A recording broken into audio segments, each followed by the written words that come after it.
One question. When valuing copyrights or trademarks using the relative value method, what key aspect is often taken into consideration? The historical significance of the asset in popular culture, the price at which similar assets have been sold in the past, the total number of copyrights or trademarks owned by a single entity, the initial registration cost of the copyright or trademark. Now, what are your copyright, trademarks और licence, what are they? ये सब intangible asset है, right? Intangible asset क्या होते हैं? जिनका कोई physical existence नहीं होता, ठीक है? सो ये सब क्या है? ये इनटैंजिबल एसेट है जिनका कोई फिजिकल एग्जिस्टेंस नहीं होता. तो एज पर कंपनीज एक्ट हमारे जो फिक्स एसेट है उनको हम दो कैटेगरीज में डिवाइड करते हैं, that is tangible fix asset and intangible fix asset. Now intangible fix asset में भी क्या होता है? There are different types of intangible asset. एक वो जहां से हम कैश फ्लो को निकाल सकते हैं, अर्निंग्स को एस्टिमेट कर सकते हैं. दूसरे वो जो इनको हम जिनके अर्निंग्स को हम एस्टिमेट नहीं कर सकते, जो कि डायरेक्ट कंट्रीब्यूशन नहीं देते इनकम में. तो इनटैंजिबल एसेट जो है, जैसे फॉर एग्जांपल कॉपीराइट, ट्रेडमार्क या लाइसेंस, ये डायरेक्टली हमारी इनकम को या कैश फ्लो को कंट्रीब्यूट करते हैं. इनका वैल्यूएशन करना थोड़ा सा आसान होता है. क्यों? क्योंकि इनके बिकॉज आप क्वांटिफाई कर सकते हो ना. प्रॉब्लम कहां पर आती है? जहां पे आप क्वांटिफाई ना कर पाओ, है ना. जैसे ब्रांड की गुडविल जो है या ब्रांड वैल्यू जो है उसको क्वांटिफाई करना बहुत मुश्किल हो जाता है. बट कॉपीराइट, ट्रेडमार्क्स और लाइसेंस ये तो खुद से इनकम जनरेट कर आते हैं. इनके बेसिस पे एक ऑर्गेनाइजेशन गुड्स को बेच सकती है, सर्विस को बेच सकती है, राइट? सो अगर हमारे कॉपीराइट, ट्रेडमार्क या लाइसेंस जैसे इंटैंजिबल एसेट है जिनको हम क्वांटिफाई कर सकते हैं, जिनकी इनकम को हम कंप्यूट कर सकते हैं, जिनकी अर्निंग्स को हम कंप्यूट कर सकते हैं, कैश फ्लो जो इनसे आएगा उसे कंप्यूट कर सकते हैं, in that situation there are two methods. Okay, so copyright, trademark और लाइसेंस के केस में हम लोग बात कर रहे हैं. कॉपीराइट हो गया, अगर ट्रेडमार्क हो गया, लाइसेंस हो गया, इनके केस में हम या तो डीसीएफ यूज कर सकते हैं या फिर हम रिलेटिव वैल्यूएशन यूज कर सकते हैं. ये दो मेथड हम यूज कर सकते हैं, right, in order to value them, right. अब इसमें क्वेश्चन क्या बोल रहा है? जब आप वैल्यूएशन कर रहे हो कॉपीराइट, ट्रेडमार्क का using the relative value method, what key aspect is often taken into consideration? Number one, the historical significance of the asset in popular culture, the price at which similar asset have been sold in the past, the total number of copyrights or trademarks owned by a single entity, the initial registration cost of the copyright or trademark. Now, relative valuation में क्या होता है? Relative valuation में आप related asset ढूंढते हो, related चीजों को ढूंढते हो, करेक्ट.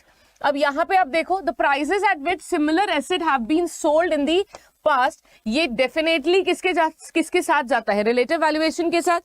क्योंकि रिलेटिव वैल्यूएशन में आप क्या करते हो? पास्ट में ऐसे ही सिमिलर एसेट को ढूंढने की कोशिश करते हो, उनको कंसिडर करके आप वैल्यूएशन करते हो. ठीक है, तो आई होप यहां तक सबको क्लियर है. तो इसका आंसर क्या हो जाएगा? Option number B. चलते हैं सेकेंड क्वेश्चन पे. सेकेंड क्वेश्चन कहता है, a company has paid ₹3 as current dividend, the growth rate of dividend by the company is 8%. If the cost of equity is 12%, the price of the company's share in nearest 3 year hence will be.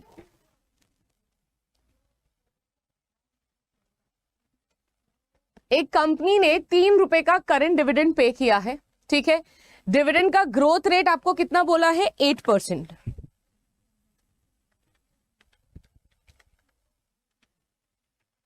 क्या होगा right answer?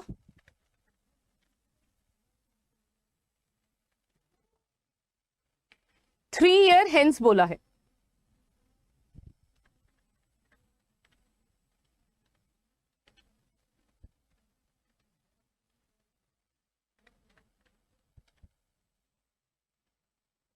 जल्दी से calculate करते जाइए.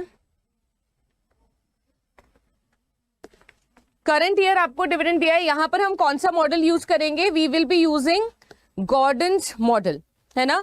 Gordon's का growth model use करेंगे.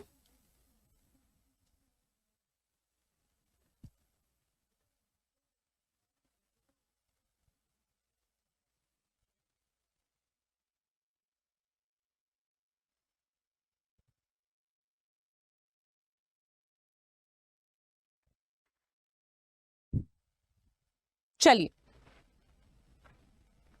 Now 3 साल के बाद कितना होगा पूछा है, 3 years hence, यानी आफ्टर 3 years, करेक्ट। तो अभी हमें क्या दिया है, D0 दैट इज ₹3, R कितना दिया हुआ है 12%, ग्रोथ कितनी दी हुई है 8%। हमें पूछा है शेयर का फेयर प्राइस आफ्टर 3 years, है ना, 3 years hence। तो कैसे करेंगे, हमें निकालना होगा D1 नहीं ना, D2, D3, D4 निकालना होगा, राइट। तो D को हम यहाँ पे किससे मल्टीप्लाई कर देंगे, 1 plus growth power 4, 4th year hence, 3rd year hence, यानी 3 साल के बाद, यानी चौथे साल की वैल्यू पूछी है, R माइनस G।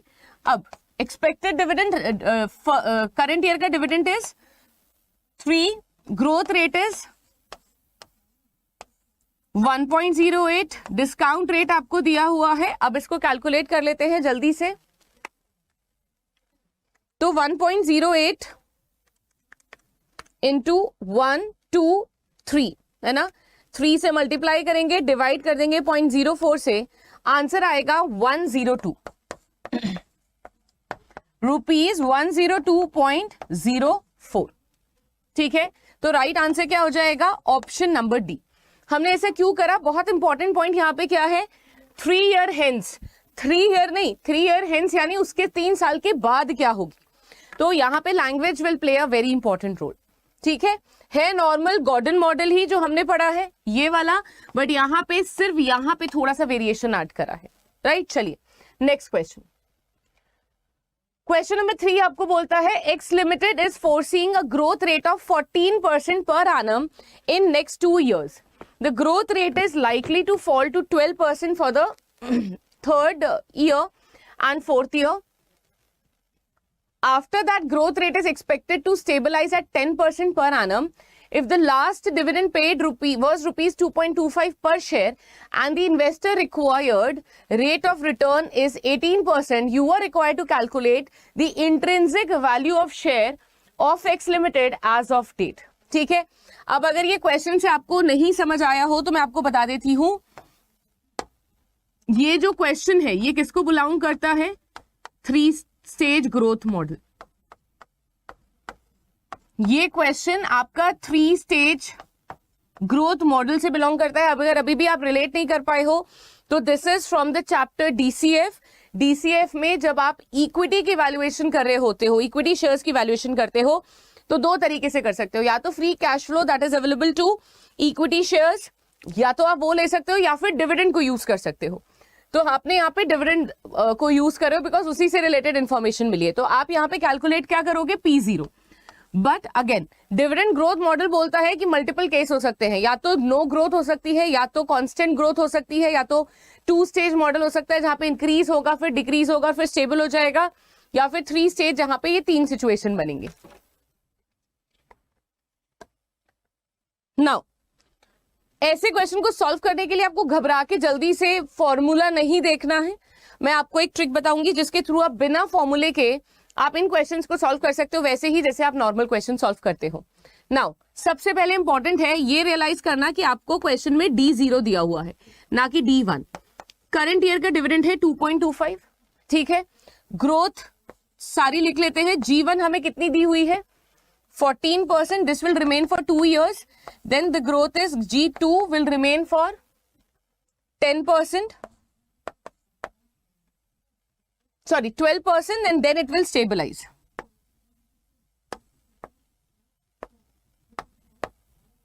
ये रहेगी 12%, ठीक है, and stabilize growth rate जो है दैट इज 10%, है ना। ये 3 चीजें इन्वॉल्व है। आर हमारा देख लेते हैं कितना है, required rate of return is 18%, ठीक है। डिस्काउंट रेट भी हमें दिया हुआ है और हमें यहाँ पे कैलकुलेट क्या करना है, P0 that is the intrinsic value of the share. तो ऐसे सिचुएशन में आप क्या करो, देखो 2 चीजें चाहिए होगी। एक तो आपको ये सारे डिविडेंड चाहिए होंगे 2 साल यानी 4 साल, और 4 साल के बाद 10% की ग्रोथ पे स्टेबलाइज हो जाएगा, यानी आपको टर्मिनल वैल्यू भी निकालनी होगी। तो पहले ईयर में कितना हो जाएगा डिविडेंड, 1, 2, 3, 4 एंड फोर्थ मैंने 2 बार क्यों लिखा, बिकॉज टर्मिनल वैल्यू निकालनी है। अब एक बार देखते चलते हैं, पहला वाला ग्रोथ रेट कितना है 1.14, ठीक है। तो आप अगर कैलकुलेटर आपको दिख रहा है तो 1.14 इंटू 2.25, 2.565, 5 है तो इसे 5.7 कर देते हैं, फिर से एक बार इक्वल्स टू प्रेस कर देते हैं 2.92। ठीक है, हमें इसकी प्रेजेंट वैल्यू भी चाहिए होगी, तो प्रेजेंट वैल्यू तो क्वेश्चन में दी हुई है 0.85, 0.72। ठीक है, थोड़ी स्पेस और चाहिए होगी, तो इसको जरा क्लीन एंड क्लियर कर देते हैं। ठीक है, थर्ड ईयर, अब थर्ड ईयर चेंज हो रहा है। 2.92 तो ठीक है, 2.92, बट हमें फैक्टर क्या चाहिए? Next growth is your 12%। 1.12 into 2.92 equals to करते हैं 3.27। डिस्काउंटिंग रेट हमें दिया है 0.61। नाउ फोर्थ ईयर, यहां पे प्रेजेंट वैल्यू आ जाएगी। फोर्थ ईयर में दो वैल्यू है, फिर से एक बार इक्वल्स टू प्रेस करते हैं 3.66। यहां तक हमारी वैल्यू आ गई है 3.66 तक। अब हमें टर्मिनल वैल्यू निकालनी है। टर्मिनल वैल्यू कैसे निकालेंगे? 3.66 इंटू 1.10, 4.026। ठीक है, अब ये जो टर्मिनल वैल्यू है, इसको निकालने के लिए हमने पहले 3.66 को स्टेबलाइज ग्रोथ रेट से मल्टीप्लाई करा, डिवाइड किससे करेंगे? Required rate of return minus your growth rate. ठीक है, that means divided by 0.08। This will give you 50.32। This will give you 50.32। अब प्रेजेंट वैल्यू निकालना शुरू करते हैं। ठीक है, इन सारे फैक्टर्स की प्रेजेंट वैल्यू निकालना शुरू कर देते हैं।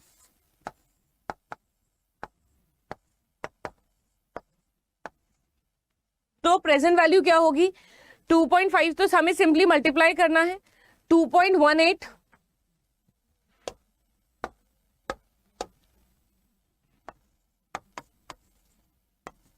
2.10, 1.99, then 1.90 if you multiply this, and the last one being 26.17। ठीक है, अब रेड में जितनी भी वैल्यू हमने लिखी है उसे ऐड कर दो, आपकी P0 की वैल्यू आ जाएगी 34.34। आपकी प्रेजेंट वैल्यू कितनी आ जाएगी? P0 आ जाएगा 34.34।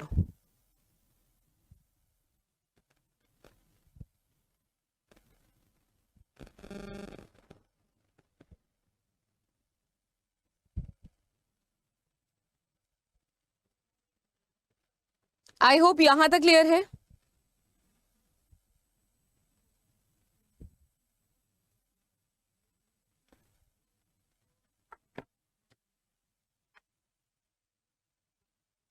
चलिए आगे, next one. I think it is clear. आप चैट में मुझे बता सकते हो। I hope you will enjoy the level of the questions because these are good level questions. ठीक है, next one. What primary right does the owner of a trademark, copyright or license have? The exclusive right to use the asset in advertisement campaign, the exclusive right to manufacture, sell associated goods or render the associated services, the exclusive right to alter the asset without any restriction, the right to share the asset with other entities without having any limitation. What primary right does the owner of a trademark, copyright or license have? Now जो owner होता है trademark का, copyright का या फिर licence का, उसके पास क्या एक्स्ट्रा राइट्स होती है कि जो भी इस जो भी इसको रजिस्टर करवाता है, they get exclusive right to manufacture, sell और रेंडर दी एसोसिएटेड सर्विसेज। यानी उससे रिलेटेड सर्विसेज को वो मैन्युफैक्चर कर सकते हैं, सेल कर सकते हैं या फिर रेंडर कर सकते हैं, because they have this right. उन्होंने रजिस्टर करवाया है ना, तो उनके पास ये राइट्स है। ठीक है, उसी फॉर्मूले के बेस वो प्रोडक्ट बना सकते हैं, कोई सर्विस प्रोवाइड कर सकते हैं, तो they have this right. Next one, calculate the degree of financial leverage from the following information. You can check the information that is given over here. You are required to calculate the degree of financial leverage. आपको क्या निकालना है? Financial leverage निकालना है। Now financial leverage का formula क्या होता है?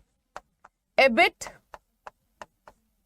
अपॉन EBT, बट यहां पे तो हमें नहीं दिया, हमें यहां पे EBITDA दिया है, EBIT तो नहीं दिया। EBIT क्या होता है? Earnings before interest and tax and earnings before tax, ये दोनों हमें निकालना है। ऐसे क्वेश्चंस में ना जब आपको इंफॉर्मेशन सफिशिएंट नहीं दी हो, सो फर्स्ट आप क्या करोगे, आप वो सारी इंफॉर्मेशन लिखना शुरू करोगे जो आपको दी हुई है, because once you write that information आपको क्लैरिटी हो जाएगा कि आपसे क्या पूछा गया है या क्या आपको दिया गया है और आपको क्या निकालना है। तो सबसे पहले हम क्या करते हैं, हम इस क्वेश्चन में जो जो इंफॉर्मेशन हमें दी हुई है हम पहले वो लिखते हैं। बट स्टैंडर्ड वे में आप कैसे शुरू करो, आपको दिया हुआ है EBITDA, ठीक है, आप इसमें से क्या माइनस करोगे, डेप्रिसिएशन, तो आएगा EBIT, आप माइनस करोगे इंटरेस्ट तो आएगा EBT, आप माइनस करोगे टैक्सेस तो आएगा अर्निंग्स आफ्टर टैक्स। हमें EBT और EBIT चाहिए, है ना, हमें अर्निंग्स बिफोर टैक्सेस चाहिए एंड दो चीजें चाहिए, ठीक है। EBITDA आपको कितना दिया हुआ है, 830 करोड़, करेक्ट। डेप्रिसिएशन कितना दिया हुआ है, 6, कितना बचा, 824 करोड़, ठीक है। इंटरेस्ट के बारे में कुछ नहीं दिया हुआ, लेकिन हमें दिया है earning per share is given 4, correct, earning per share is given 4 and number of shares is given 33, यानी अर्निंग्स पर शेयर कैसे आती है, profit after tax divided by number of shares will give you 4 rupees, तभी तो earning per share आएगी। अब आपको प्रॉफिट आफ्टर टैक्स नहीं पता, नंबर ऑफ शेयर्स पता है 33 करोड़ है, अगर इसको मैं मल्टीप्लाई कर दूं 4 से तो प्रॉफिट आफ्टर टैक्स आ जाएगा। चलिए प्रॉफिट पहले एक बार कैलकुलेट कर लेते हैं, 33 into 4, this will give us 132 crore, 132 crore आ गया, ठीक है। अब टैक्सेस का रेट आपको कितना दिया हुआ है, 30%, यानी हमारा जो अर्निंग्स बिफोर टैक्स था ये 100% होगा, इसमें से जब मैंने कुछ माइनस करा होगा तो ये 70% आया होगा, करेक्ट है ना। ये कितना आया होगा, 70%, यानी ये 132 जो है 70% है। मैंने आपको सिखाया है ना 100% कैसे निकालेंगे, divided by 70 into 100 will give you EBT, that is 188.57। दोनों के बीच का डिफरेंस कितना हो गया, 56.57, that is your taxes, correct. और इन दोनों के बीच का डिफरेंस कितना हो गया, 824 माइनस 188,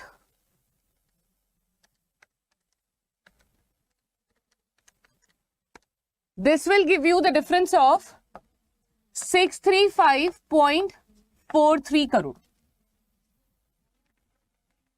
राइट।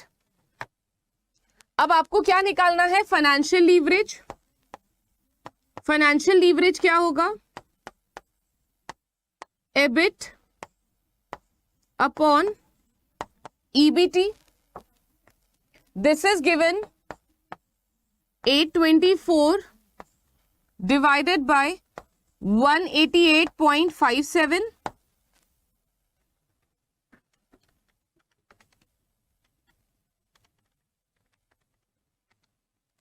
$4.37। फाइनेंशियल लीवरेज कितना हो गया, 4.37, करेक्ट। काफी अच्छे लेवल का क्वेश्चन है, अगर आप देखेंगे this will be given a target of what, difficult question, ठीक है। चलिए आगे बढ़ते हैं, next one. Suppose a company is aiming to increase its revenue by ₹25 lakh, given that the company has a sales to capital ratio of 5, how much additional investment would the company need to achieve this increase in revenue? यानी हमारे यहाँ पर हम क्या बोल रहे हैं, हमारी जो कंपनी है वो चाहती है कि उसका जो रेवेन्यू है यानी सेल्स है वो 25 लाख से बढ़ जाए, करेक्ट। और सेल्स टू कैपिटल रेशियो कितना दिया हुआ है? सेल्स टू कैपिटल रेशियो आपको दिया हुआ है 5। हम चाहते हैं कि हमारी सेल्स कितनी बढ़ जाए, 25 लाख हो जाए। कैपिटल हमें नहीं पता, हम इसे x मान लेते हैं। दिस विल बी 5, x क्या हो जाएगा 5 लाख। यानी अगर मैं 5 लाख की कैपिटल इन्वेस्ट करूं तो मेरा रेवेन्यू कितने गुना बढ़ेगा? 5 गुना बढ़ेगा। तो the answer would be 5 lakh, है ना। With every 1 rupee amount I invest, मेरा जो सेल है वो 5 गुना बढ़ता है। तो अगर मैं 5 लाख लगाऊंगी तो मेरा सेल 25 लाख बढ़ेगा। That is what is the expression of this ratio, sales to capital. ठीक है, आगे बढ़ते हैं towards the next question. Next question कहता है which of the following statements correctly captures the process of discounted cash flow valuation for copyrights and trademarks? The value is solely derived from the production expenses associated with the asset. The valuation involves estimating cash flow from the asset and multiplying them with the standard industry discount rate. The value is determined by applying a fixed multiple to the expected cash flow without considering uncertainty. The valuation requires estimating expected cash flow, applying a discount rate reflecting uncertainty and then determining the present value. यहां पे किसके बारे में बात की जा रही है? डिस्काउंटेड कैश फ्लो वैल्यूएशन की बात की जा रही है। यानी इनटैंजिबल एसेट जो कि जिनका कैश फ्लो हम एस्टिमेट कर सकते हैं, उनको दो ही मेथड से हम वैल्यू कर सकते हैं, या तो डीसीएफ से या तो रिलेटिव से। ये बोल रहे हैं कि अगर आप discounted cash flow technique use कर रहे हो तो कैसे वैल्यू निकालोगे। तो उसका सिंपल तरीका क्या है? जो वैल्यूएशन है हम पहले एस्टिमेट करेंगे कि एक्सपेक्टेड कैश फ्लो क्या आता है, उसको हम एक रिस्क एडजस्टेड या फिर uncertainty reflected, that means risk adjusted discount rate से डिवाइड करेंगे and then we will determine the present value. तो राइट आंसर क्या होगा? Option number D. डीसीएफ में क्या होता है? आप कैश फ्लो को डिस्काउंट करते हो, ऐड करते हो, टोटल प्रेजेंट वैल्यू आ जाएगी। Next one, which of the following statement best describes the challenges faced in the valuation of copyright and trademarks?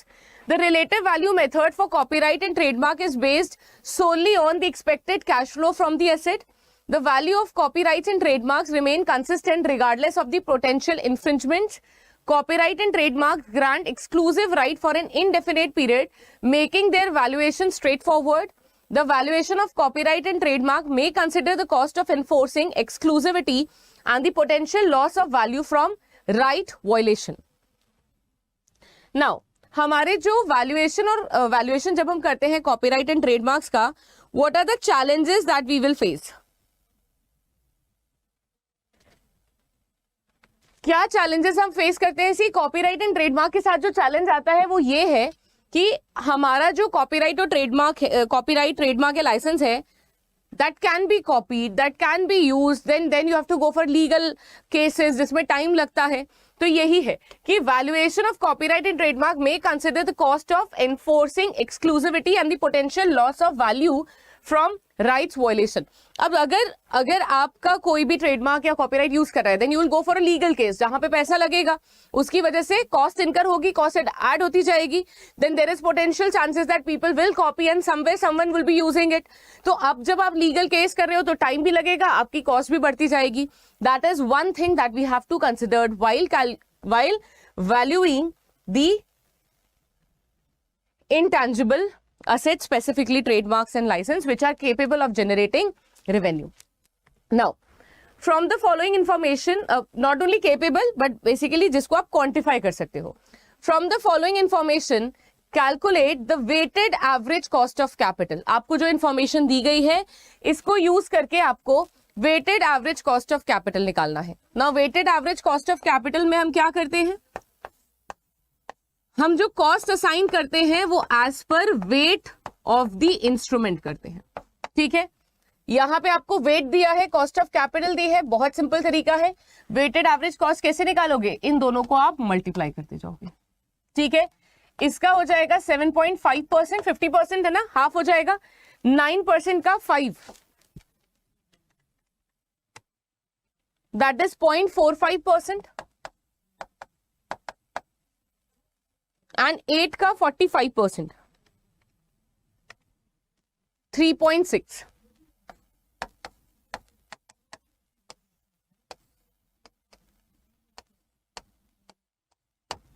11.55%.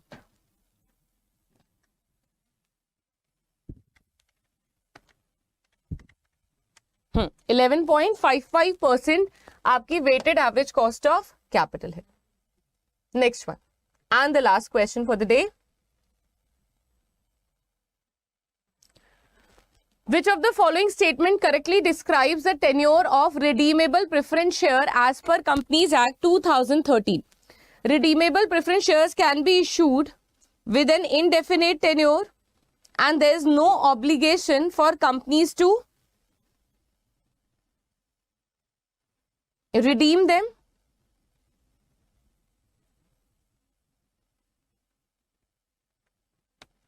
Companies limited by shares are allowed to issue preference shares with a tenure exceeding 30 years. All preference shares must be redeemed within a period not exceeding 20 years, except for specific exceptions for certain infrastructure companies. Banks are prohibited from issuing perpetual debt instruments under any circumstances.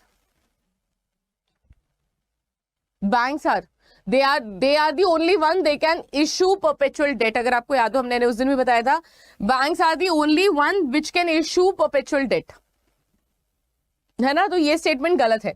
तो right answer क्या है? जब हम preference shares की बात करते हैं, India में इररिडीमेबल प्रेफरेंस शेयर्स आप इशू नहीं कर सकते. आप रिडीमेबल ही करोगे. टेन्योर होता है 20 इयर्स का.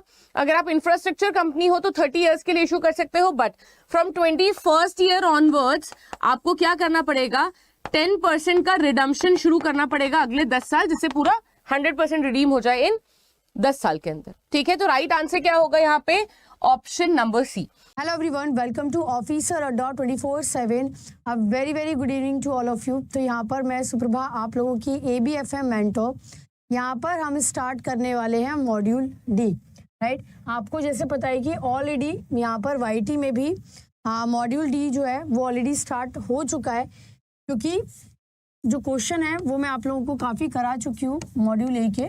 तो यहाँ पर हम लोगों ने YT में भी मॉड्यूल डी ऑलरेडी स्टार्ट किया है. सो दैट जब मॉड्यूल डी नेक्स्ट मंथ से स्टार्ट होगा आपका, अभी आपका मॉड्यूल बी एंड सी चल रहा है, तो जब आपका मॉड्यूल डी स्टार्ट होगा तब आपको ये थोड़ा सा एक आइडिया लग जाएगा कि क्या क्या चीज़ें हैं जो हमें कवर करनी है. तो मॉड्यूल डी में जो है वो आपके टोटल 7 चैप्टर्स हैं. ठीक है ना. 7 चैप्टर में एक है आपका हाइब्रिड फाइनेंस, एक है आपका startup finance, private equity and capital है, डी स्पैक है, डेटा एनालिटिक है, EI है एंड ग्रीन फाइनेंस है. राइट, अगर मैं वेटेज की बात करूँ तो ऑफकोर्स ये वाले मॉड्यूल से काफ़ी कुछ वेटेज है, अच्छा खासा 25-30 मार्क्स का. काफ़ी इंपॉर्टेंट मॉड्यूल भी है ये और कंफर्टेबल है, मतलब थ्योरेटिकल मॉड्यूल है पूरा.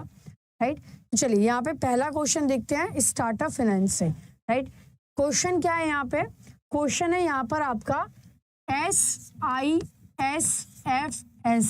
ठीक है, बहुत फेमस स्कीम है ये आपकी, startup India seed fund scheme. ठीक है, और startup India seed fund scheme जो है इसके बारे में यहाँ पे देखिए क्वेश्चन पूछा गया है कि startup India seed fund scheme जो है, it has created startup India, who has created actually startup India seed fund scheme with an outlay of rupees which aim to provide financial assistance to the startup for proof of concept, prototype development, product trial, market entry and commercialization. बताइए which can be the right answer.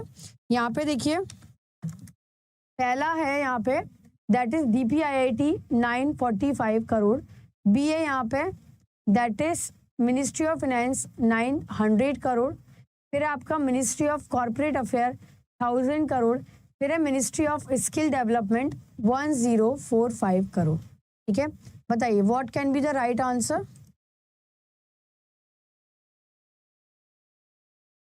ठीक है, तो पहले यहाँ पे मैं आपको DPIIT का एक फुल फॉर्म बता देती हूँ, क्योंकि क्वेश्चन आया हुआ है ये.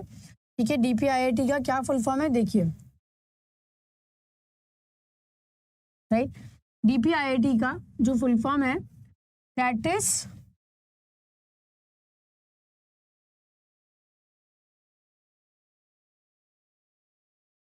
ठीक है, DPIIT का देखिए जो फुल फॉर्म है वो है आपका दैट इज डिपार्टमेंट. ठीक है, इस बार एक्चुअली दिसंबर के एग्जाम में ये क्वेश्चन आपसे पूछा भी गया था.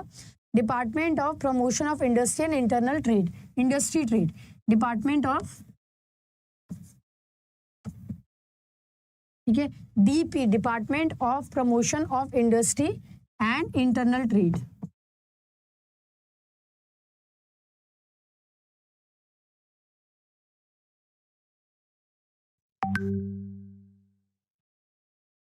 ठीक है, तो ये डीपीआईटी का फुल फॉर्म है, department of promotion of industry and internal trade. तो ये क्वेश्चन एक्चुअली इस बार दिसंबर में भी आया था। अब यहाँ पे इस क्वेश्चन का जो ऑप्शन है startup India seed fund scheme, इसकी शुरुआत किसने की थी और कितने आउटले के साथ इसकी शुरुआत हुई थी। ठीक है,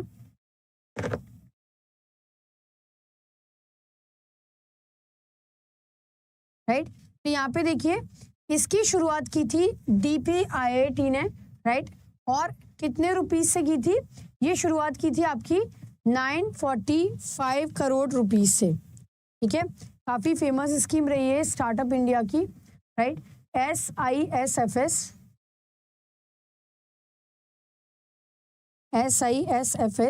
ठीक है, startup India seed fund scheme. इस स्कीम की शुरुआत क्यों की गई थी, देखिए इस स्कीम की शुरुआत की गई थी कि जो भी स्टार्टअप हैं उनको शुरुआत के दिनों में फंडिंग देने के लिए, हेल्प करने के लिए। ठीक है, और ये शुरुआत की गई थी डीपीआईआईटी ने की है with the rupees of 945 crore. तो पूरा का पूरा जो चैप्टर है आपका स्टार्टअप फाइनेंस का, वो पूरा आपका चैप्टर इसी पोर्शन से ही कवर है, राइट।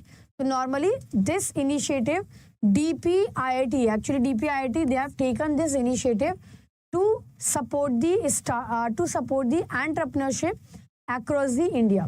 ठीक है, इनका जो पर्पस था वो यही था ऑब्जेक्टिव कि नॉर्मली हम जो भी स्टार्टअप है, राइट, देखिए प्राइवेट इक्विटी और वेंचर कैपिटल जो होते हैं वो कभी भी, ठीक है, private equity and venture capital जो होते हैं आपके वो नॉर्मली कभी भी सपोर्ट नहीं करते, राइट, स्टार्टअप को। बट यहाँ पे ही शुरुआत जो की गई है ये की गई है गवर्नमेंट ऑफ इंडिया की, ये स्कीम है, राइट, और इसकी शुरुआत की गई थी सपोर्ट करने के लिए, राइट, जो भी हमारे स्टार्टअप हैं उनको सपोर्ट करने के लिए इस स्कीम की शुरुआत की गई थी। तो यहाँ पे जो क्वेश्चन है ये है आपका, it has created, right, startup India that is seed fund scheme,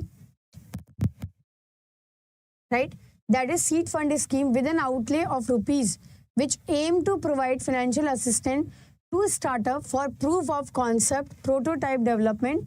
ठीक है, तो इस स्कीम की जो शुरुआत की गई थी वो की गई थी आपकी फाइनेंशियल असिस्टेंट देने के लिए स्टार्टअप को, कमर्शलाइजेशन के लिए, मार्केट एंट्री के लिए, प्रोडक्ट ट्रायल के लिए, प्रोटोटाइप डेवलपमेंट के लिए एंड प्रूफ ऑफ कॉन्सेप्ट के लिए, राइट। तो ये स्कीम की शुरुआत ऐसे की गई थी।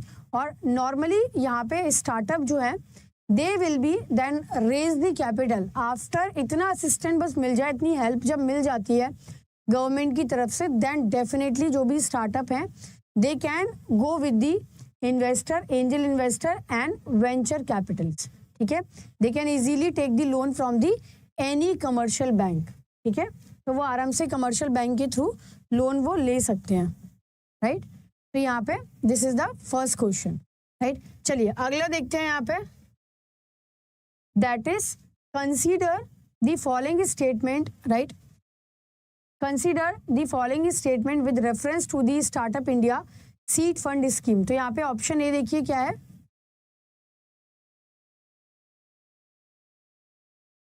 राइट, ऑप्शन ए देखिए क्या है, a startup recognised by the DPIIT that is ministry of commerce and industry, right, incorporated not more than 2 years ago at the time of the application. तो जो डीपीआईआईटी है, राइट, उन्होंने यहाँ पे clear एक कंडीशन रखी है कि जो भी स्टार्टअप है वो आपके 2 साल से पुराने, मतलब 2 साल, not more than 2 years ago, ठीक है, 2 साल से ज़्यादा का टाइम उनको नहीं होना चाहिए at the time of the application. और स्टार्टअप जो है they should not have received more than 10 lakh of monetary support under any other central और स्टेट गवर्नमेंट स्कीम, राइट। उन्हें कम से कम they should not have received 10 lakh से ज़्यादा का सपोर्ट मिला हुआ होना नहीं चाहिए। तो दोनों स्टेटमेंट ऑफ कोर्स करेक्ट है यहाँ पे, राइट। तो ए इज द करेक्ट आंसर। अगला देखते हैं यहाँ पे, देखिए तो पूरा यहाँ पे एक डिस्क्राइब किया गया है कि स्टार्टअप इंडिया जो है वो क्या है, राइट। स्टार्टअप इंडिया जो स्कीम है इसका एम था फाइनेंशियल असिस्टेंट प्रोवाइड करना है स्टार्टअप को for proof of concept, prototype development, product trial, market entry and commercialisation के लिए। नोडल डिपार्टमेंट कौन है, राइट? नोडल डिपार्टमेंट कौन है यहाँ पे? नोडल डिपार्टमेंट है department for promotion of industry and internal trade. This department actually comes under the category of, right, under the ministry of commerce में ही आता है, ministry of commerce and industry. इसमें देखिए एक एक्सपर्ट एडवाइजरी कमेटी होती है। ये क्वेश्चन भी पूछा गया था आपसे लास्ट ईयर जून के ABFM एग्जाम में कि यहाँ पर एक कमेटी होती है, that is we called it as a expert advisory committee, जिसे DPIIT बनाता है and it is to execute and monitor the startup India seed fund scheme, right? It is implemented within effect from 1 April 2021 को इसकी शुरुआत हुई थी with the corpus of 945 crore. ठीक है, तो जो कॉर्पस अमाउंट था, जो अभी मैंने क्वेश्चन आपको पूछा भी है, that is 945 crore rupees, right? अब यहाँ पे देखिए अगला क्वेश्चन, अगला क्या है यहाँ पे? एलिजिबिलिटी की कंडीशन दी गई है। तो ये क्वेश्चन डेफिनेटली देखिए ABFM जो है ना, ABFM का specially module D and module A की मैं बात करूंगी, लेंदी बहुत ज़्यादा है, बट अगर आपकी मेमोरी अच्छी है, अगर आप याद कर सकते हैं कॉन्सेप्ट को, then definitely it is not tough. ठीक है, आपको क्या करना है? आपको याद करना है कॉन्सेप्ट। अगर आप याद करते हैं तो इजीली आप इसमें कर सकते हैं, कोई दिक्कत वाली बात नहीं है। ठीक है, अब यहाँ पे देखिए जो क्वेश्चन है यहाँ पे, द एलिजिबिलिटी कंडीशन है, जो स्टार्टअप है that should be recognised by the DPIIT incorporated not more than 2 year ago at the time of the application. तो नॉर्मली ये कंडीशन है कि 2 साल से ज़्यादा पीरियड नहीं होना चाहिए। Startup should not have received more than 10 lakh of monetary support. जो स्टार्टअप है उन्हें कम से कम 10 लाख से ज़्यादा का सपोर्ट नहीं मिला हुआ होना चाहिए। Then individual entrepreneur are not eligible to apply for support under the scheme, only DPIIT recognised startup can apply for this scheme. ठीक है, तो यहाँ पे क्या है? इंडिविजुअल एंटरप्रेन्योर जो है वो इसमें एलिजिबल नहीं है, only DPIIT recognised startup can apply for the scheme, right? तो केवल DPIIT जो रिकॉग्नाइज स्टार्टअप है, राइट?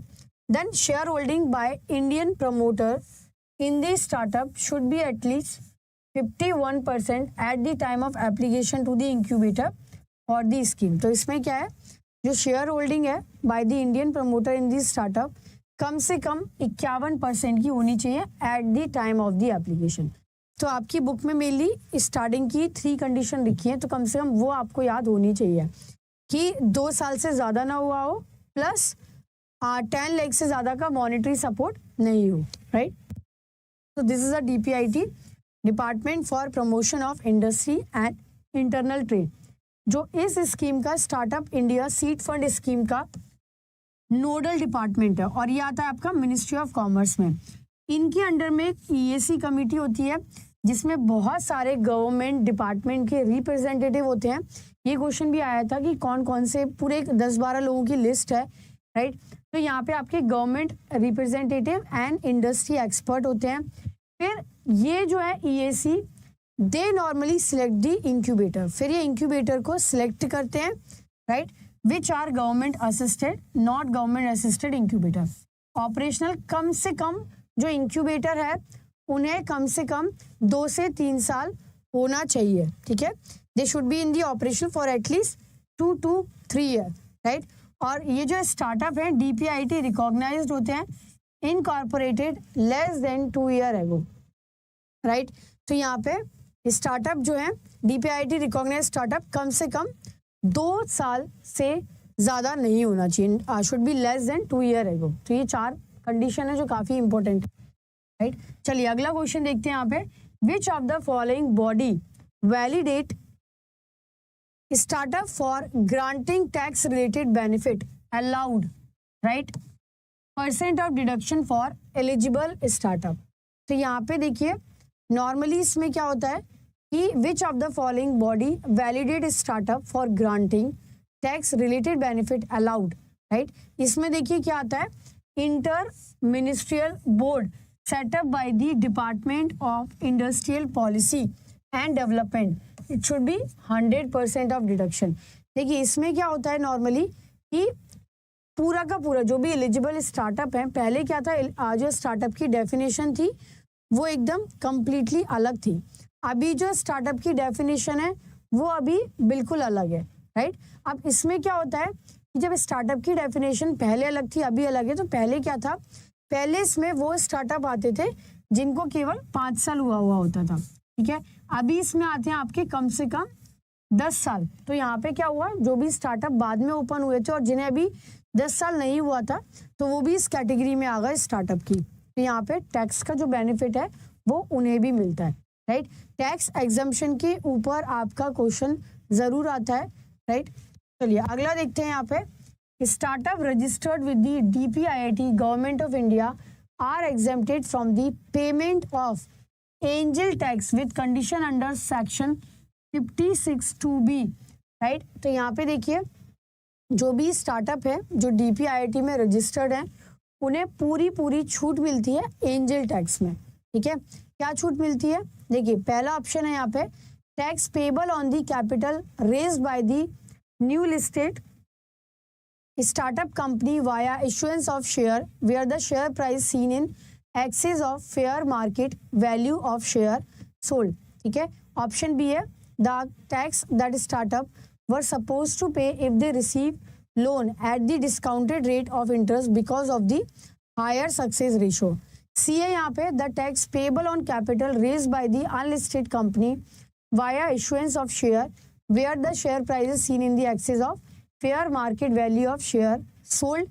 और डी है यहाँ पे the tax that startup were supposed to pay when their annual income would cross the specified threshold। तो यहाँ पे आंसर है आपका ए, that is the tax which is payable on capital raised by the new listed startup company via issuance of share।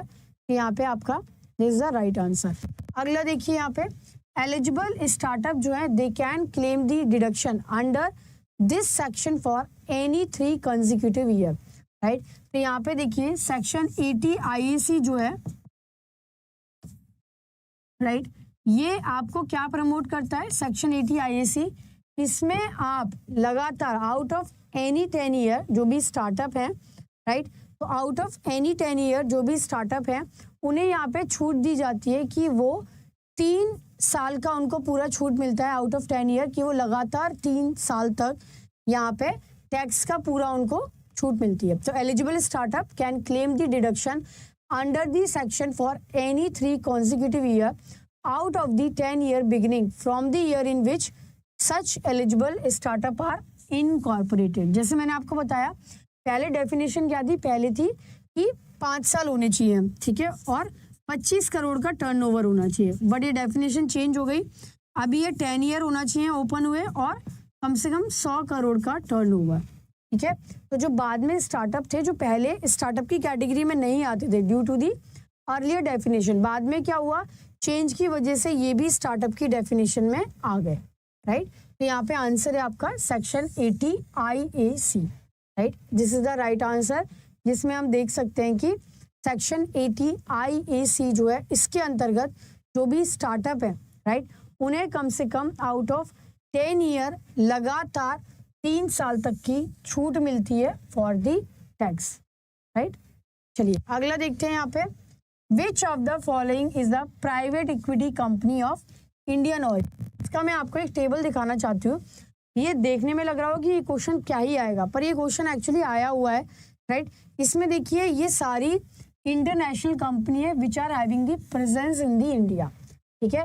The Carlyle group, Warburg, पिन, ठीक है, ban capital. Of course थोड़ा सा याद करने के लिए टफ है, बट यहाँ पे यही एक ऑप्शन है कि आपको याद करना पड़ेगा क्योंकि ऐसा एक क्वेश्चन जून में आया हुआ है कि कौन सी कंपनी इनमें से प्राइवेट इक्विटी की इंडियन ओरिजिन की है, ऐसा क्वेश्चन आया था।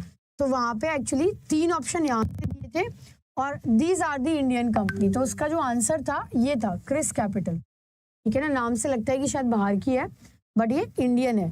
तो इसका एक तरीका मैं आपको बताती हूँ कि इंटरनेशनल भी है और इंडियन भी है, ठीक है ना। तो इसमें आप लोग एक काम ये कर सकते हो कि आप केवल इंडियन कंपनीज के नाम याद करो। अब उन्हें छोड़ के जितनी भी होंगी that is from the international background. ठीक है, क्योंकि इजी क्वेश्चन है, पर केवल याद करने के ऊपर है कि आप कितना याद कर पाते हो। कोटक प्राइवेट, ये तो ऑफकोर्स आप समझ ही जाओगे। ट्रू नॉर्थ इंडिया, नाम में इंडिया आ रहा है। मोतीलाल ओसवाल बहुत फेमस प्राइवेट इक्विटी फर्म है। IDFC है, ICICI है। CX पार्टनर थोड़ा अलग नाम है, और क्रिस कैपिटल थोड़ा अलग नाम है। प्रेमजी इन्वेस्ट, कैडारा, ये सब इंडियन नेम है। JM फाइनेंशियल सब इंडियन नेम है। ये केवल CX पार्टनर और क्रिस वाला जो नाम है, right, that is ChrysCapital management. ये दो नाम जो है आपको, ये आपको याद रखने पड़ेंगे केवल, राइट। तो now that will be easy, otherwise फिर आपको नहीं तो पूरा का पूरा जो है वो याद करना पड़ेगा। ठीक है, तो इसका एक तरीका यही है कि आप ये जो इंटरनेशनल कंपनीज हैं, इनका केवल एक झलक आप देख लेना कि हाँ ठीक है ये है, बट जो भी इंडियन कंपनीज हैं, वैसे नाम से क्लियर हो रहा है कि हाँ इंडियन कंपनीज हैं। इनमें आपको कोई भी नाम ऐसा नहीं दिख रहा है कि जो इंडियन नाम है, राइट। बट इसमें आप देख सकते हैं सारे के सारे नाम, कोटक है, ट्रू नॉर्थ इंडिया है, या फिर मोतीलाल ओसवाल है, IDFC, ICICI है, प्रेमजी इन्वेस्ट है, केडारा है, JM फाइनेंशियल है, ये सब आपकी इंडियन कंपनी है। केवल क्रिस नाम, इसलिए ये क्वेश्चन पूछा गया था जहां पर क्रिस कैपिटल मैनेजमेंट ये भी ऑप्शन में था, तो क्रिस कैपिटल इसका आंसर था, क्योंकि देखने में थोड़ा सा इंग्लिश नाम लगता है बट है इंडियन, और CX पार्टनर भी आपका इंडियन ही है, right. Yes, hello everyone. Welcome to Officer Adda 24/7. A very good evening to all of you. तो यहाँ पर आज का जो सेशन है वो है आपका मॉड्यूल डी का। ठीक है, देखिए ABFM में ऑलरेडी हम लोग मॉड्यूल डी जो है वो स्टार्ट में आपका कर चुकी हूँ, क्योंकि मॉड्यूल ए के काफ़ी सारे क्वेश्चन है जो हम लोग कर चुके हैं, राइट।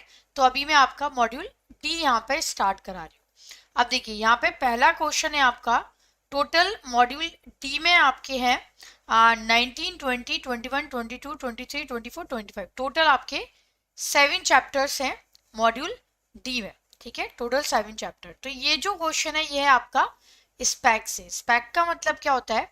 स्पैक का मतलब होता है blank cheque company, right. That means ये जो कंपनीज होती हैं ये नॉर्मली क्या करती हैं, ये पहले IPO रेस करती हैं। ठीक है, सबसे पहले ये IPO रेस करती हैं। IPO रेस करने के बाद जो भी पैसा इन्हें मिलता है, ठीक है, जो भी पैसा इकट्ठा होता है IPO रेस करने के बाद, ये उस पैसे को उसके बाद मर्जर एंड एक्विजिशन में लगाती है। ठीक है, तो यहाँ पे क्वेश्चन क्या है, which of the following statement about a SPAC is incorrect, गलत है। ठीक है, ऑप्शन ए देखिए क्या है, यहाँ पे एक एक स्टेटमेंट देखते हैं। पहला है यहाँ पे, an SPAC is an entity specifically set up with the objective of acquiring a firm in a particular sector. ठीक है, B क्या है, an SPAC aim to raise money in IPO without any operation or revenue. C है यहाँ पे, if the acquisition is not made within 1 year of the IPO, the SPAC is declined and the money is returned to the investor.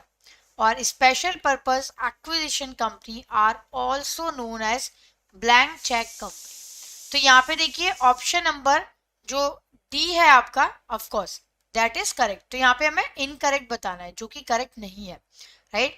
D option है that is correct. Special cheque companies को जो है blank cheque company कहा जाता है। ठीक है, तो ये एब्सोल्युटली आपका करेक्ट है।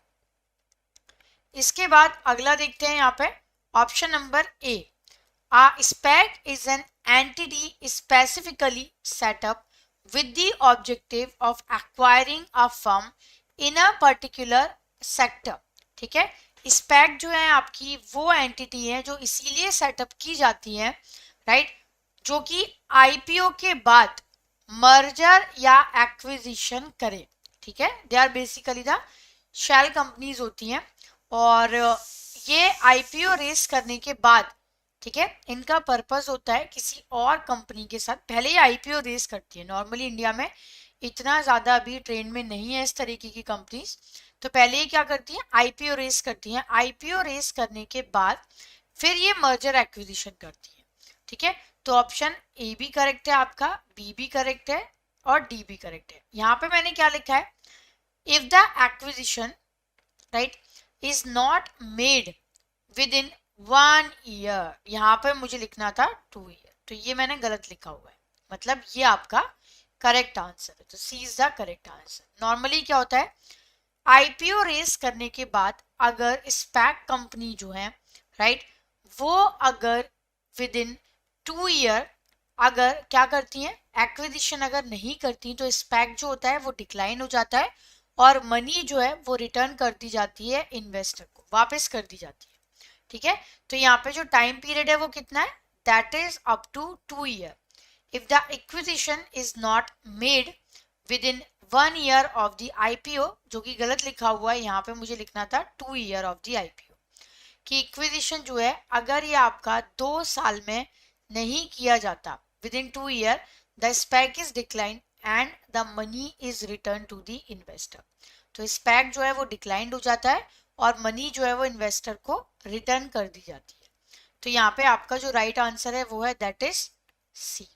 ठीक है, C is the right answer. अगला देखिए, regarding the special purpose acquisition company that is SPAC, consider the following statement. Option A क्या है यहाँ पे, an SPAC or a blank cheque company. ठीक है, स्पैक को हमेशा याद रखिएगा ब्लैंक चेक कंपनी भी कहा जाता है।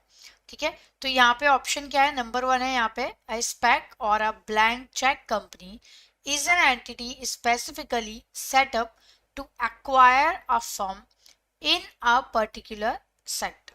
ठीक है, इसमें आप क्या करते हैं, ये नॉर्मली ब्लैंक चेक कंपनी होती है और ये नॉर्मली किसी और फर्म को एक्वायर करने के लिए आईपीओ रेज करती है।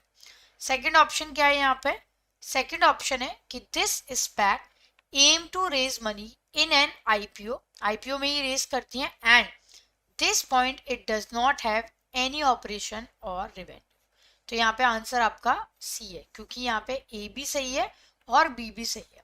स्पैक क्या करती है, नॉर्मली स्पैक कंपनी वो कंपनीज होती हैं, स्पेशल पर्पस एक्विजिशन कंपनी, जो पहले आईपीओ रेस करती हैं, उसके बाद ये डिसाइड करती हैं कि उस पैसे को इन्हें कहाँ पर इन्वेस्ट करना है। ठीक है ना, पर एक टाइम लिमिट है यहाँ पे, ये क्वेश्चन काफी अच्छा है एक्चुअली, 2 ईयर। ठीक है, 2 ईयर की टाइम लिमिट है कि 2 साल के अंदर अंदर राइट, जो कंपनीज हैं उन्हें यहाँ पर, ठीक है, तो यहाँ पे जो टाइमलाइन है वो क्या है कि 2 साल के अंदर अंदर जो कंपनीज हैं उन्हें यहाँ पे क्या करना होगा, नॉर्मली राइट, उन्हें यहाँ पे राइट, उन्हें एक्विजिशन करना होगा विद इन 2 ईयर। अदरवाइज क्या होगा, यहाँ पे जो मनी है वो डिक्लाइन कर दी जाएगी। ठीक है ना, पैसे जो है वो डिक्लाइंड हो जाएंगे। सो दिस इज द, ठीक है, चलिए आगे बढ़ते हैं इसमें अभी।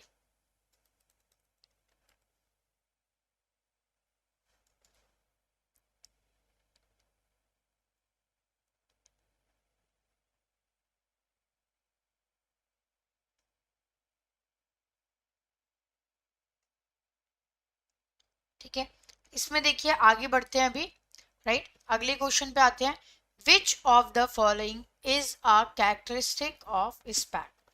ठीक है, इनमें से कौन सी स्पैक की कैरेक्टरिस्टिक नहीं है, राइट, सॉरी है।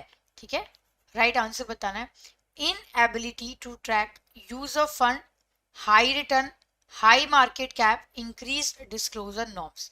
देखिए स्पैक में क्या होता है ना, स्पैक में आपको सबसे पहले आप आईपीओ रेस करते हो। ठीक है, it is like a shell company, blank cheque company.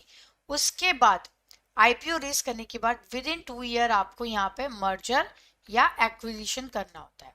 तो यहाँ पे नॉर्मली क्या होता है, it is actually the inability to track use of fund. आपके फंड 2 साल के अंदर, क्योंकि जब भी देखिए आईपीओ आप रेस कर रहे हैं ना, जो स्पैक है जब वो आईपीओ रेस कर रही हैं तो वहां पे किसी को भी नहीं पता कि उस पैसे का जो यूज है वो एक्चुअली में कहाँ पे होने वाला है। ठीक है ना, तो यहाँ पे ये चीज बहुत ज्यादा इंपॉर्टेंट है कि जो भी पैसा है उसका एक्चुअली में यूज कहाँ होने वाला है ये किसी को नहीं पता होता। ठीक है ना, तो that means there is a inability to track the fund, नहीं पता होता कि पैसे का यूज कहाँ होगा, राइट, अनसर्टेनिटीज रहती हैं एक्चुअली। और इसीलिए ये टाइमलाइन बनाई गई है कि अगर 2 साल के अंदर अंदर अगर आप पैसा जो है राइट आप लगाएंगे नहीं कहीं पे, अगर आप यूज नहीं करेंगे तो वहां पे आपका राइट, तो फिर क्या होगा वहां पे, तो वहां पे आपका फिर पैसा जो है रिटर्न कर दिया जाएगा वापस। ठीक है, चलिए अगला देखते हैं। तो यहाँ पे जो राइट आंसर है वो है ए इज द राइट आंसर। ठीक है, अगला देखते हैं। यहाँ पे चौथा क्वेश्चन है, what are the stages of D SPAC. अब देखिए डी स्पैक क्या है, डी स्पैक स्पैक का जस्ट उल्टा है। इसमें क्या होता है, डी स्पैक में कंपनीज पहले क्या करती हैं, पहले मर्जर या एक्विजिशन करती हैं और उसके बाद आईपीओ रेज करती हैं। नॉर्मली 18 महीने का टाइम लगता है, आईपीओ में भी 18 महीने से 24 महीने तक, राइट, 18 to 24 मंथ्स लग जाता है। तो पहले यहाँ पे मर्जर या एक्विजिशन होता है, फिर बाद में आईपीओ रेज होता है, राइट। तो यहाँ पे पूछिए कि इनमें से कौन सी स्टेजेस हैं। पहला क्या है यहाँ पे, requirement for share holder approval, B है रिक्वायरमेंट फॉर कस्टमर अप्रूवल, और थर्ड है यहाँ पे फाउंडर अप्रूवेशन वोट, राइट। तो यहाँ पे बताइए आपके हिसाब से कौन सा राइट आंसर यहाँ पे हो सकता है।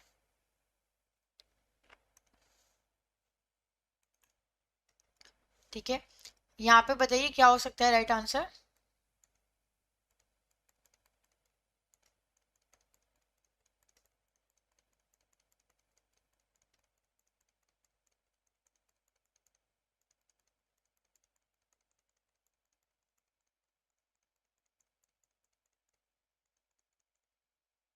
राइट, बताइए। तो यहाँ पे देखिए जो डी स्पेक का जो प्रोसेस होता है वो एग्जैक्टली क्या होता है। ठीक है, वो यहाँ पे मैं आपको बताती हूँ। सबसे पहले इसमें आता है आपका शेयर होल्डर अप्रूवल। ठीक है, the first step is the share holder approval, right. ये आपकी पहली स्टेप है डी स्पेक में, क्योंकि आपको पहले क्या होता है शेयर होल्डर अप्रूवल में, यहाँ पर एक्चुअली आपको मर्जिंग करनी है, राइट। Merging of the two public companies, two companies को आपको पहले मर्ज करना है। तो यहाँ पे आपको पहले शेयर होल्डर का अप्रूवल चाहिए होता है। फिर होता है फाउंडर वोट रिक्वायरमेंट, राइट। ये सेकंड वाला क्या है step, that is founder vote requirement. ठीक है, ये आपका सेकंड स्टेप है founder vote requirement. Founder vote requirement में क्या होता है, यहाँ पे जो भी eight the time of the IPO जो भी फाउंडर शेयर होल्डर रहते हैं, जिन्हें हम कई बार स्पॉन्सर भी कहते हैं, उनका वोट होना चाहिए डी स्पैक के ट्रांजेक्शन का for any founder share own by them. ठीक है, तो यहाँ पे at least 20% of the outstanding of the SPAC that should be committed to the voting in support of D SPAC, कम से कम 20%। ठीक है, थर्ड स्टेप आता है इसमें आपका redemption offer, right, that is the third step, redemption offer. तो बीच वाला ऑफ कोर्स आंसर नहीं है इसमें, सेकंड वाला जो है ये गलत है ऑप्शन। तो 1 and 3 is the right answer, this one, right. Redemption offer में देखिए क्या होता है, रिडेम्पशन ऑफर में यहाँ पे नॉर्मली जो ओनर होते हैं पब्लिक शेयर के, ठीक है, वो नॉर्मली एक्सचेंज करते हैं, उनका जो प्रपोर्शन है वो प्रॉफिट के उसमें शेयर करते हैं, राइट, सो दैट जो आपका पब्लिक शेयर ओनरशिप है वो मिल सके। तो यहाँ पे रिडेम्पशन की बारी आती है बेसिकली पब्लिक शेयर के। So these are the 3 step. पहला होता है आपका requirement for share holder approval, second है फाउंडर अप्रूवेशन वोट, और थर्ड है आपका रिडेम्पशन ऑफर। ठीक है, तो यहाँ पे C is the right answer.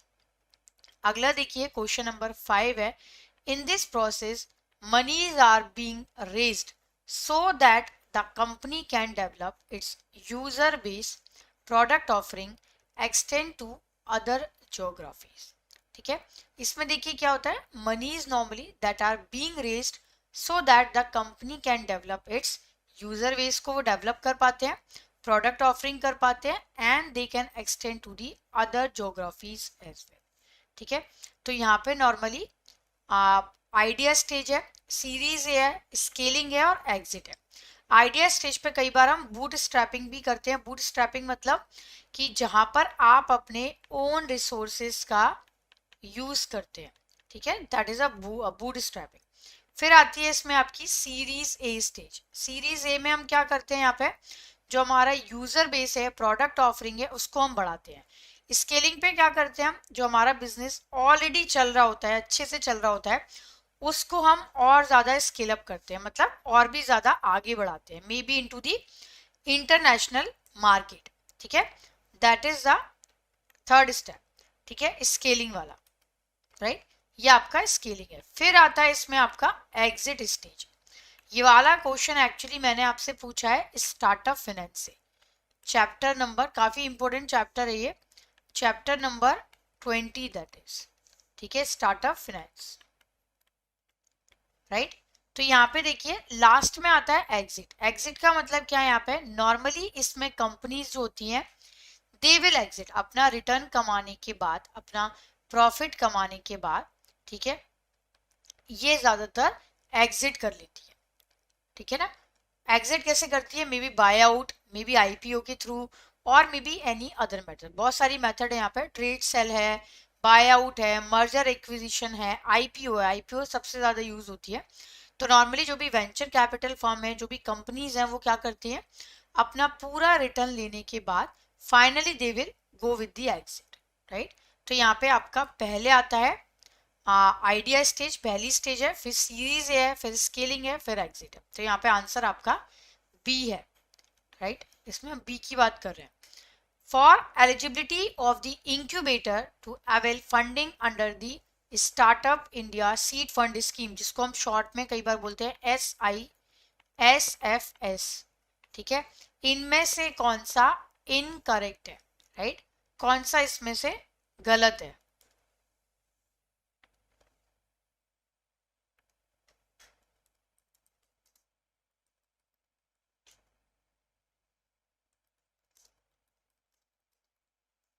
ठीक है, तो यहाँ पे देखिए क्या होता है,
ठीक है।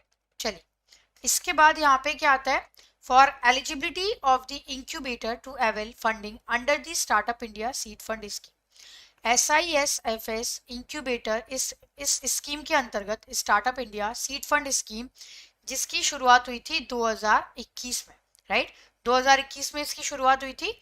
इस स्कीम के अंतर्गत नॉर्मली क्या होता है, जो इंक्यूबेटर होते हैं उनकी एलिजिबिलिटी क्या है। पहला ऑप्शन क्या है यहाँ पे, राइट, देखिए पहला ऑप्शन है यहाँ पे, ठीक है, पहला ऑप्शन है यहाँ पे, it must have operational for period of 1 year from the date of the application. ठीक है, बी क्या है, the bare minimum requirement is that it should have the capacity to seat 25 people. It must be recognized as a legal entity such as society, corporate and trust, and all these statements are incorrect, right।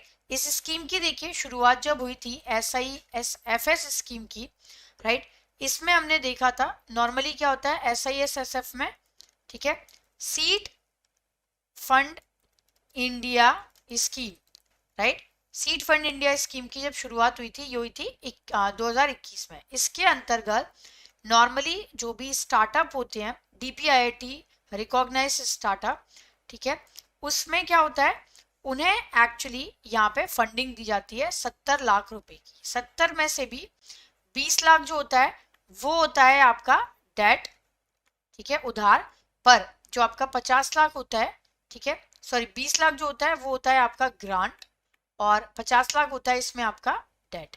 ठीक है, तो यहाँ पे ये scheme जो है काफी important है, और ये स्कीम की शुरुआत की गई थी स्टार्टअप इंडिया के अंतर्गत, सो दैट जो भी आपके न्यू कंपनीज हैं, स्टार्टअप है, उनको फाइनेंशियल असिस्टेंट दिया जा सके to startup for proof of concept, prototype development and market entry and specialisation. ठीक है, तो यहाँ पे इस स्कीम की शुरुआत क्या की गई थी, राइट। तो यहाँ पे 20 लाख दिए जाते हैं एज अ ग्रांट। ग्रांट मतलब होता है सहायता राशि जो वापस नहीं ली जाती। ठीक है, तो यहाँ पे इंक्यूबेटर के लिए कंडीशन क्या है, कम से कम 2 साल ऑपरेशनल होना चाहिए। ठीक है, कम से कम 2 साल। यहाँ पे मैंने लिखा है 1 year and it should B actually the 2 year, पर जो बाकी के ऑप्शन है, बाकी के ऑप्शन एकदम करेक्ट है। ठीक है, ऑपरेशनल होना चाहिए यहाँ पे 2 year, it should be 2 year, तो ये सही होता। The bare minimum requirement is that it should have capacity to seat 25 people, जो एब्सोल्युटली करेक्ट है। लीगल एंटिटी होना चाहिए सच एज सोसाइटी, कॉर्पोरेट या ट्रस्ट, बिल्कुल ठीक। ठीक है, तो सारे के सारे ऑप्शन ठीक है। तो यहाँ पे startup India seed fund scheme की शुरुआत की गई थी फंडिंग देने के लिए, जो हमारे DPIIT रिकॉग्नाइज स्टार्टअप हैं, राइट, उनके प्रोडक्ट ट्रायल के लिए, प्रूफ ऑफ कॉन्सेप्ट के लिए, मार्केट एंट्री के लिए एंड कमर्शलाइजेशन के लिए। ठीक है, एंड जो स्टार्टअप है वो कम से कम it should not more than 2 year ago at the type of application. ठीक है, जो स्टार्टअप है वो मैंने एक अलग क्वेश्चन बनाया हुआ है, वो DPIIT रजिस्टर्ड होने चाहिए, प्लस कम से कम केवल 2 साल होना चाहिए उनको ओपन किए हुए eight the time of application, 2 से ज्यादा नहीं। ठीक है, तो ये कंडीशन है। ठीक है, चलिए आगे बढ़ते हैं यहाँ पे। तो ये सारे आपके क्वेश्चन यहाँ पे हो गए हैं। जितने भी न्यू मेंबर है जल्दी से चैनल को पहले सब्सक्राइब कर लीजिए, राइट। और नया बैच अभी हाल ही में शुरू हुआ है, तो यहाँ पर आपको क्या करना है, यहाँ पर आपको टाइप करना है अड्डा 24/7, राइट। और यहाँ पर आपको कहाँ जाना है, देखिए JIB CIB की कैटेगरी में आपको जाना है। ये JIB CIB की कैटेगरी है। यहाँ जाने के बाद आपको CIB जून 2022 पर जाना है, राइट। जीत ये बैच आपका नया भी स्टार्ट हुआ है। ठीक है, और यहाँ पर आपको बाय नाउ पर जाना है, कोड लगाना है Y666, अप्लाई कर देना है एंड द प्राइस इज 78% अभी डिस्काउंट चल रहा है और प्राइस है यहाँ पे 5519। ठीक है, और जीत बैच जो है ये भी 13 फरवरी से शुरू हुआ है, बट अगर आपके अभी सारे पेपर रिमेनिंग है तो आपको जाना चाहिए CIB महापैक 2.0 के ऊपर एंड यहाँ पर भी Y666 कूपन कोड अप्लाई करना है। द प्राइस 78% यहाँ पे आपको डिस्काउंट मिलेगा अगर आप यहाँ पे यूज करते हैं अड्डा application, right. So this is the biggest discount, अभी 78% है, प्लस कॉइन भी आपको यहाँ पे मिलेंगे। कोड लगाना है यहाँ पे आपको Y666। Thank you and bye bye, take care.